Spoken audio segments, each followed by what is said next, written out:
नमस्कार, आप देख रहे हैं दूरदर्शन किसान। कार्यक्रम कृषि दर्शन में आप सभी का स्वागत है। मैं हूं मोनालिसा। हमारे अन्नदाता किसान खेतों में जी तोड़ मेहनत करते हैं ताकि हमारी थाली में भोजन पहुंच सके। ऐसे में किसानों को समर्पित कार्यक्रम कृषि दर्शन के जरिए हमारी यही कोशिश होती है कि किसानों के लिए तमाम उपयोगी जानकारियां हम अलग अलग सेगमेंट विज्ञान और किसान, कृषि स्टार्टअप और फार्मिंग इंडिया के जरिए समेट कर ला सके।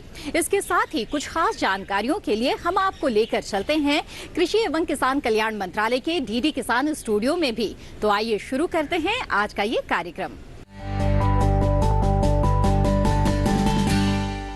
आइए कार्यक्रम कृषि दर्शन में सबसे पहले हम आपको लेकर चलते हैं कृषि एवं किसान कल्याण मंत्रालय के डीडी किसान स्टूडियो में और जानते हैं कि प्रधानमंत्री फसल बीमा योजना से संबंधित पोर्टल और ऐप के बारे में क्या महत्वपूर्ण जानकारी दे रही हैं मंत्रालय की उपायुक्त कामना शर्मा। आज हम बात करेंगे प्रधानमंत्री फसल बीमा योजना एवं अन्य फसल बीमा से जुड़ी योजनाओं में भारत सरकार द्वारा जो किसानों के लिए सहजता एवं सरलता के लिए पोर्टल का प्रावधान है एवं उसी के अंतर्गत कुछ ऐप्स का प्रावधान है, उनकी बात करेंगे। प्रधानमंत्री फसल बीमा योजना के अंतर्गत भारत सरकार द्वारा खरीफ 2017 से किसानों के लिए फसल बीमा पोर्टल को लॉन्च किया गया और ये पोर्टल पूर्णतः नामांकन के लिए खरीफ 2018 से उपलब्ध कराया गया किसानों को। अगर हम इस पोर्टल की बात करें, इस पोर्टल के तहत पूरी योजना का संचालन होता है। किसानों के नामांकन के लिए हर माध्यम से इसी पे ये एकमात्र ऐसा सोर्स है, ऐसा स्रोत है जिस पर किसान अपना नामांकन कर सकते हैं। इसमें किसान चाहे बैंकों द्वारा, चाहे CSC द्वारा, चाहे अन्य चैनलों के माध्यम से इसी पर एनरोलमेंट करा सकते हैं दोनों सीजनों के लिए, दोनों फसल के सीजन के लिए। इसके आगे मैं ये बताना चाहूँगी कि यह पोर्टल एक बहुत सशक्त माध्यम है। किसानों के लिए इस पर ऑनलाइन आवेदन की भी प्रक्रिया उपलब्ध है। किसान सीधे तौर पे भी इस पर अपना नामांकन कर सकते हैं और अपना स्टेटस देख सकते हैं। इसके अतिरिक्त किसानों की सुविधा के लिए भारत सरकार ने इसी योजना के अंतर्गत 2 ऐप भी उपलब्ध कराए हैं। पहला जो ऐप है वो है किसानों के लिए, इसको हम क्रॉप इंश्योरेंस ऐप कहते हैं या फसल बीमा ऐप कहते हैं। इसमें किसान इस ऐप के माध्यम से अपनी जो भी आवेदन की स्थिति है उसकी जानकारी प्राप्त कर सकते हैं। इसके अलावा यदि कोई स्थानीय आपदा होती है और किसान उस स्थानीय आपदा के संबंध में सूचित करना चाहता है, जो कि योजना का प्रावधान है, 72 घंटे में सूचना देनी होती है। इस ऐप के माध्यम से किसान त्वरित रूप से आप स्थानीय आपदा की सूचना दे सकता है, उसमें फोटो भी अपलोड कर सकता है।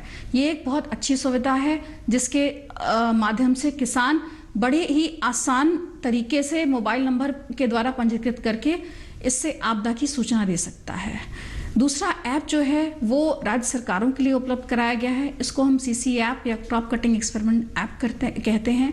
इसका मुख्य उद्देश्य है कि जो भी उपज का आकलन हो उसके लिए जो CC के एक्सपेरिमेंट कराए जाते हैं उसमें पारदर्शिता रहे, जिससे किसानों को जो उनके लिए क्लेम एलिजिबल है वो क्लेम दिया जा सके।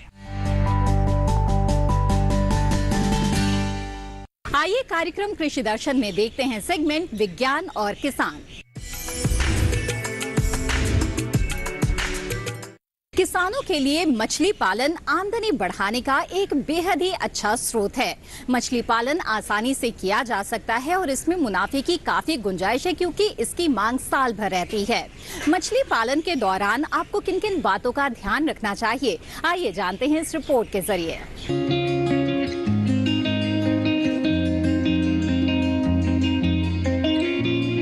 मछली पालने के लिए ऐसे तालाब की जरूरत होती है जिसमें कम से कम 6 महीने पानी उपलब्ध रहे और गर्मी के दिनों में भी कम से कम 5 फीट पानी भरा रहता हो।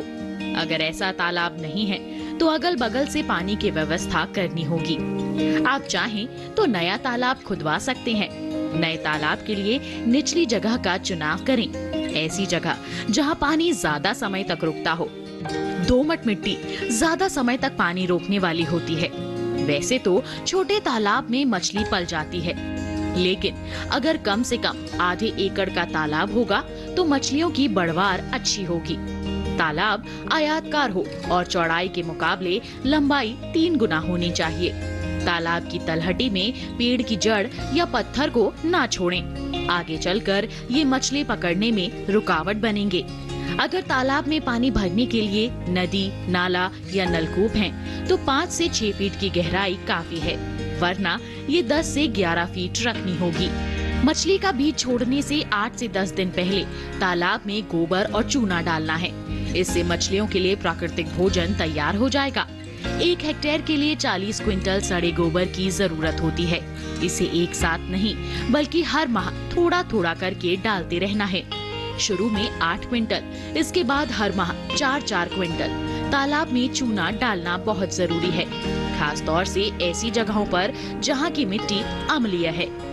महीन पाउडर चूना तब देना है जब तालाब सूख गया हो और सभी बेकार मछलियों को उससे निकाल लिया गया हो। तालाब में रासायनिक खाद भी देना जरूरी है। इसके लिए 80 kilo DAP, 50 kilo muriate of potash प्रति एकड़ की दर से डालें। इसे भी एक बार में नहीं देना है, बल्कि हर माह थोड़ा थोड़ा करके देते रहना है। अगर आपके तालाब में सड़े गले पत्ते या इसी तरह की दूसरी चीजें आती हैं, तो फिर गोबर की मात्रा कम की जा सकती है। अब सवाल उठता है कि तालाब में किस तरह की मछलियां पालनी हैं। वैज्ञानिक खोज के बाद ये बात सामने आई है कि अगर 6 किस्मों की मछलियां एक साथ पाली जाएं, तो पैदावार ज्यादा होती है। इन 6 किस्मों में शामिल हैं कतला, मृगल, रोहू, सिल्वर कॉप, ग्रास कॉप और कॉमन कॉप। इन किस्मों को पालने से सभी तरह के भोजन का सही से उपयोग हो जाता है।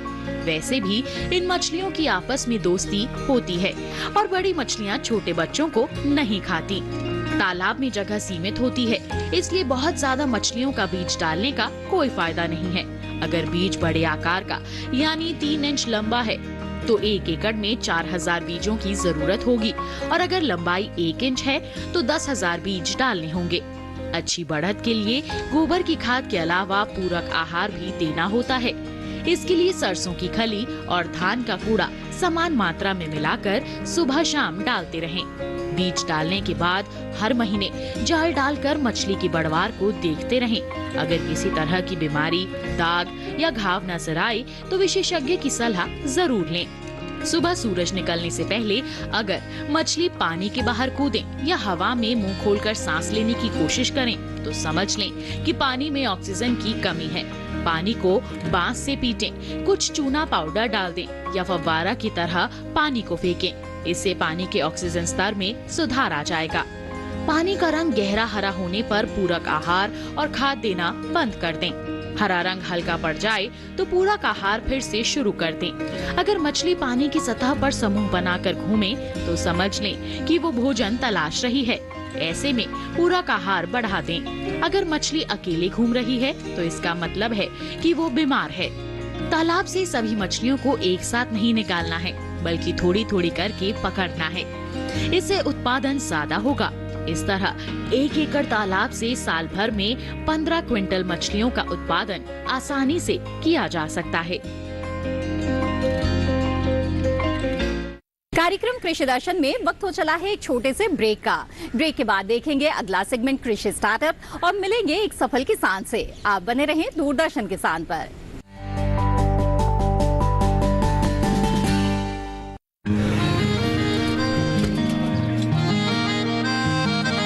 क्या बात है भाई, आजकल तो काफी खुश नजर आ रहे हो।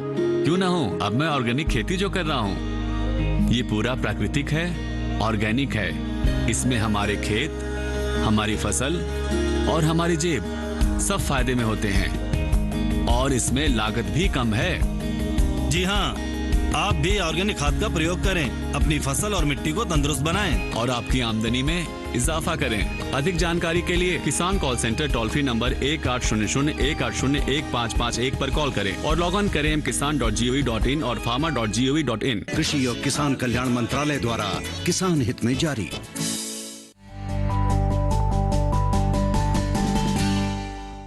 ब्रेक के बाद आप सभी का फिर से स्वागत है। आप देख रहे हैं कृषि दर्शन। आइए आगे बढ़ते हैं और देखते हैं अगला सेगमेंट कृषि स्टार्टअप। हमारे देश में बहुत से किसान हैं जो कि पशुपालन से जुड़े हुए हैं, लेकिन कुछ किसान ऐसे भी हैं जिन्होंने पशुपालन को इस स्तर पर पहुंचाया है कि उन्होंने खुद सफलता की बुलंदियों को छू लिया है। इन्हीं में से एक है सफल दुग्ध उत्पादक विद्यासागर। आइए मिलते हैं आज इनसे और जानते हैं क्या है इनकी सफलता की कहानी।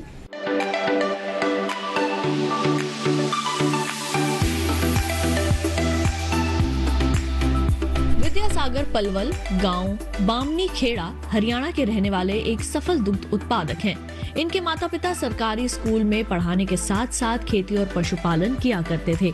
विद्यासागर इसी परिवेश में पले बड़े, जिस कारण इन्होंने खेती और पशुपालन को करीब से देखा था। विद्यासागर पढ़ाई के साथ साथ पशुओं के लिए चारा काटने, उसे घर ले जाने और पशुओं को चारा खिलाने में अपने पिता की मदद किया करते थे।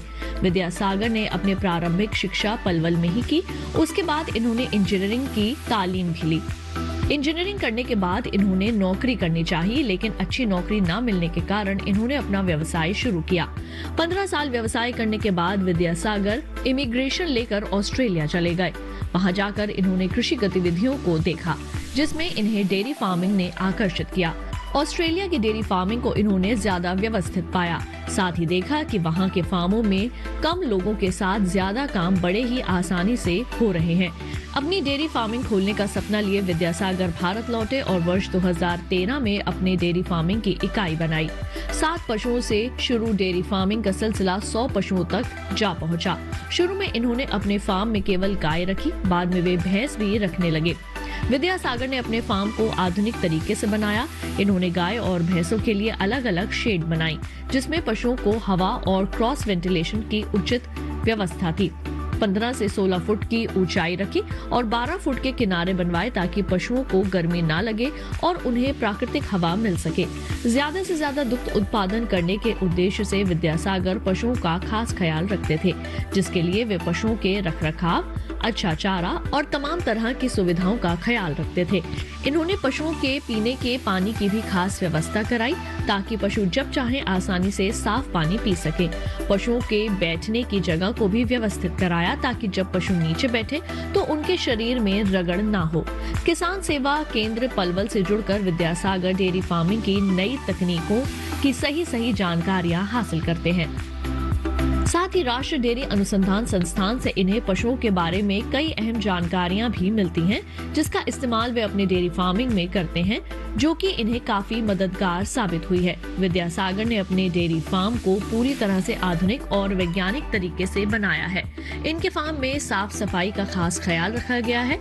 चूने का छिड़काव कर पशुओं को कीड़ों के प्रभाव से भी बचाया जाता है। पशुओं के खान पान से लेकर उनके रखरखाव तक का वे खुद निरीक्षण करते हैं। साथ ही पशुओं के बेहतर स्वास्थ्य के लिए विद्यासागर पशु चिकित्सक से समय समय पर परामर्श लेते रहते हैं। विद्यासागर के डेयरी फार्म में दूध निकालने से लेकर दूध को स्टोर करने और उपभोक्ताओं तक पहुंचाने का सारा काम बेहद सतर्कता के साथ मशीनों द्वारा किया जाता है। सबसे पहले दूध निकालने के बाद उसे लैब में टेस्ट किया जाता है और उसकी वैल्यू को दर्ज किया जाता है। बल्क मिल्क कूलर का इस्तेमाल कर दूध को ठंडा किया जाता है और एयर कंडीशनिंग गाड़ियों के माध्यम से उपभोक्ताओं तक पहुंचाया जाता है। विविधता ने विद्यासागर की सफलता को नए आयाम दिए हैं। वे अपने पशुधन का भरपूर इस्तेमाल करते हैं। बात गाय के गोबर से गोबर गैस प्लांट में इस्तेमाल हो या फिर वर्मी कंपोस्ट इकाई खोल केचुआ खाद बनाना हो, वे हर काम को वैज्ञानिक ढंग से करके ज्यादा से ज्यादा मुनाफा कमाने में विश्वास रखते हैं। महज 3 साल से ही विद्यासागर ने अपने फार्म को कामयाबी की ऊंचाइयों तक पहुंचाया है। इनकी कामयाबी देखकर उनके क्षेत्र के अन्य किसान भी डेयरी फार्मिंग को अपनाने लगे हैं। यही कारण है कि जिला स्तर पर उनके काम की सराहना भी हुई है। जिला स्तरीय किसान मेले में विद्यासागर को सम्मानित किया जा चुका है और कृषि क्षेत्र में नवीनतम पद्धति और उत्कृष्ट कार्य के लिए भी इन्हें पुरस्कृत किया गया है।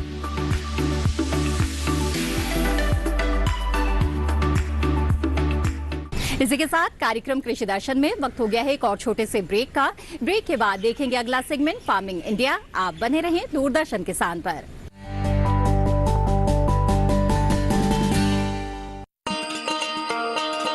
किसान भाइयों गांठ बांध लो, गांठ बांध लो, बात बहुत है काम की, समृद्धि के पैगाम की। मिट्टी के मिजाज को समझो, मिट्टी के हर राज को समझो, मिट्टी की तुम जांच कराओ, मुफ्त सॉइल हेल्थ कार्ड ले जाओ।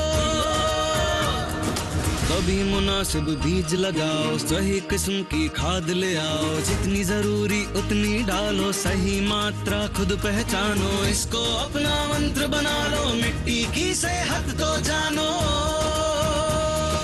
बात बहुत है काम की, कम लागत अधिक वरदान की, किसान भाइयों गांठ बांध लो।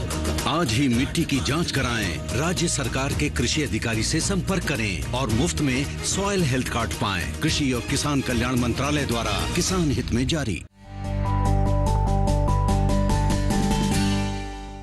ब्रेक के बाद आप सभी का फिर से स्वागत है। आप देख रहे हैं कार्यक्रम कृषि दर्शन। आइए आगे बढ़ते हैं और देखते हैं सेगमेंट फार्मिंग इंडिया। हमारे किसान आर्थिक रूप से स्वावलंबी बने और आत्मनिर्भर बने, इस उद्देश्य के साथ कई तरह की योजनाएं चलाई जा रही हैं। प्रधानमंत्री कुसुम योजना इस मकसद में किस तरह से किसानों के लिए उपयोगी साबित हो रही है, आइए जानते हैं इस रिपोर्ट में।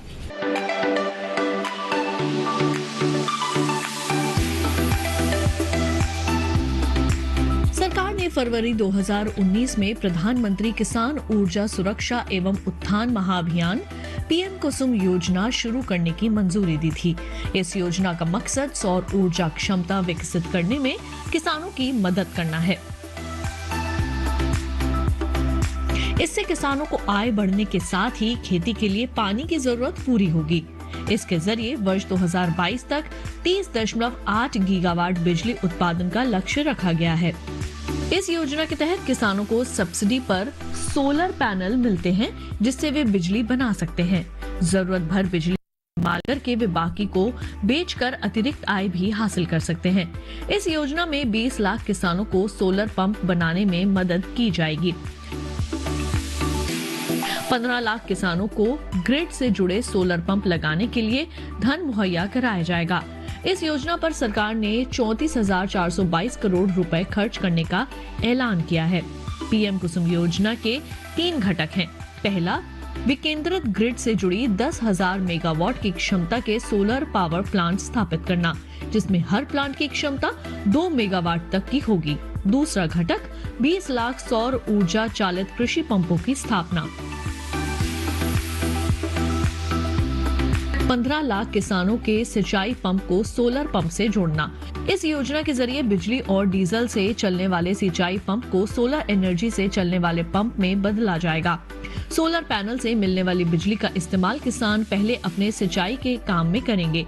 उसके अलावा जो अतिरिक्त बिजली बचेगी उसे विद्युत बिजली वितरण कंपनी को बेचकर किसान 25 साल तक आमदनी कमा सकते हैं और प्रदूषण भी कम होगा। सोलर पैनल 25 साल तक चलेगा और इसका रखरखाव भी आसान है।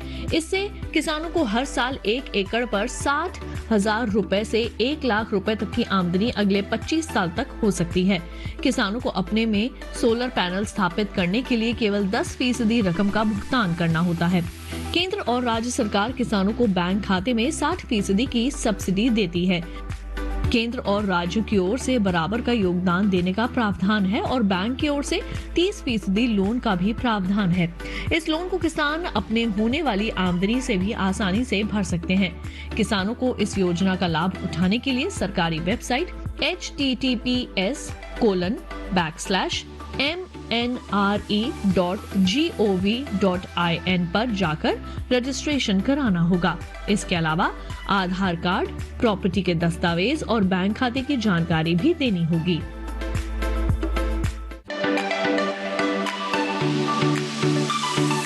खेती किसानी एक बेहद ही दुरूह कार्य है और खास तौर पर मौसम कई बार इस काम को और भी चुनौती भरा बना देते हैं। कई बार प्राकृतिक आपदाओं के कारण किसानों को नुकसान उठाना पड़ जाता है। ऐसी मुश्किल घड़ी में किसानों का साथ देता है प्रधानमंत्री फसल बीमा योजना। कैसे, जानते हैं इस रिपोर्ट में।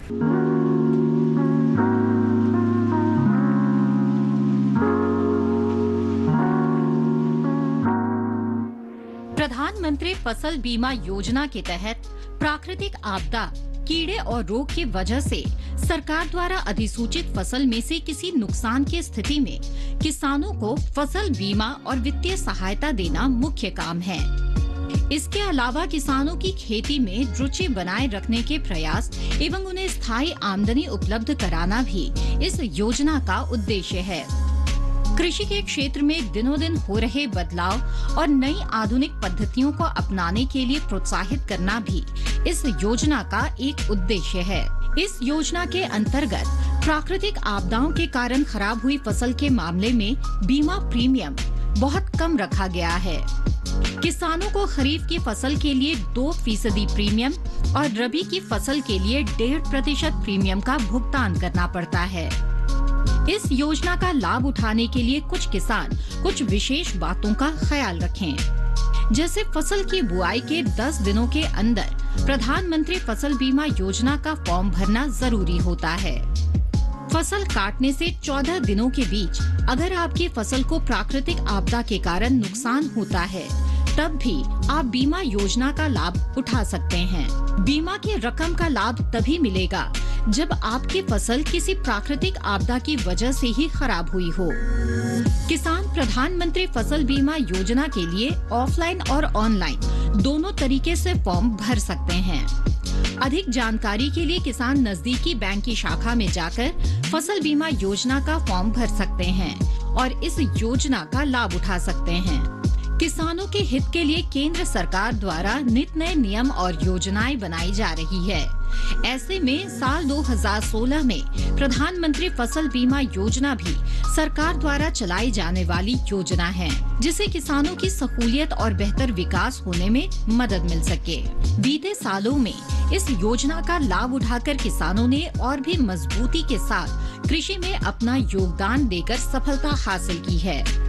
इस योजना का उपयोग कर भारत के लगभग हर प्रदेश के किसान काफी हद तक लाभान्वित हुए हैं। साथ ही साथ अपनी आय दुगनी करने में भी इन्हें इस योजना के जरिए मदद मिली है।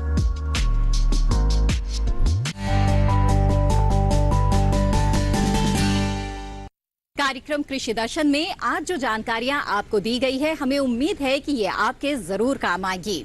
आप इस कार्यक्रम को दूरदर्शन किसान के YouTube चैनल पर भी देख सकते हैं। इसके लिए टीवी स्क्रीन पर दिखाए जा रहे QR कोड को स्कैन करें। आप कार्यक्रम से संबंधित अपने सुझाव हम तक पहुंचा सकते हैं। आप हमें ईमेल कर सकते हैं। हमारा ईमेल ID है krishidarshandrk@gmail.com। आप हमें पत्र भी लिख सकते हैं। हमारा पता है कृषि दर्शन, कमरा नंबर 58, CPC दूरदर्शन, खेलगांव, नई दिल्ली 110049। इसी के साथ कृषि दर्शन की आज की कड़ी में बस इतना ही। फिर हाजिर होंगे लेकर कुछ और महत्वपूर्ण जानकारियां। तब तक के लिए दीजिए इजाजत। आप बने रहें दूरदर्शन किसान पर। नमस्कार।